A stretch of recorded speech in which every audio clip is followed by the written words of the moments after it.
Hello and welcome to Royal Vibes. Meghan Markle and Harry's arrival in the UK has been met with outrage from royal insiders who branded the couple delusional and said they were leaving the Queen on tenterhooks. So guys, before we get right into the story, if you haven't subscribed to the channel, please make sure to hit that subscribe button, turn on the post bell notification to always stay notified whenever I post a new video. Consider liking the video and please watch it right up to the very end.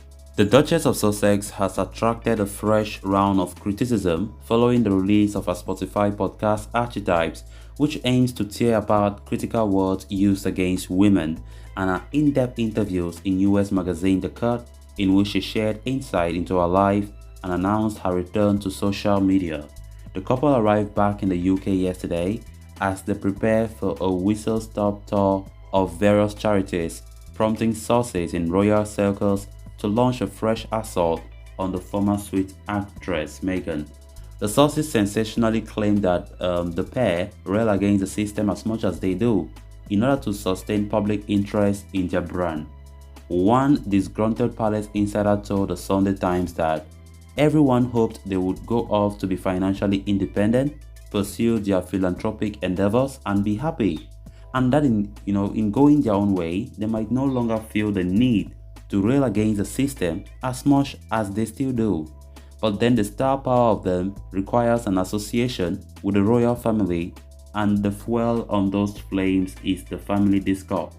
Sources went on to criticize Meghan's claims that a South African cast member of the Lion King live adaptation told her their country celebrated her marriage into the royal family like they had celebrated Nelson Mandela's release from prison.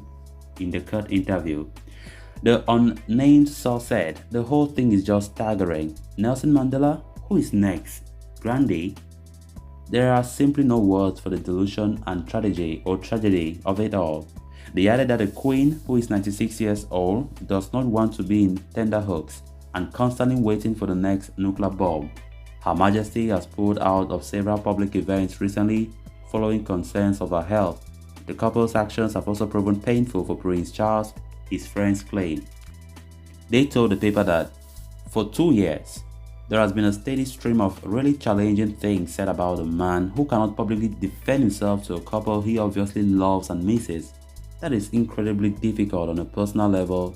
He is completely bewildered by why his son, whom he loves deeply, feels this is the way to go about managing family relationships.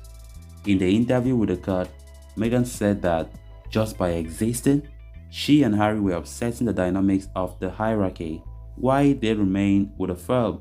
She added it takes a lot of effort to forgive, hinting that she can say anything, having not signed any confidentiality agreement with the royals. In an emotional interview with Oprah Winfrey back in March 2021, Meghan said that the experience of being part of the royal family had driven her of thoughts of suicide. She said, "Look, I was really ashamed to say it at the time, and I'm still ashamed to have to admit it to Harry especially, because I know how much loss he has suffered, but I knew that if I didn't say it, then I would do it. I just didn't want to be alive anymore." The Queen has said the Sussexes remain much loved by the royal family. So guys, with that we have come to an end of this episode. Thanks a lot for watching. Until next time, bye bye.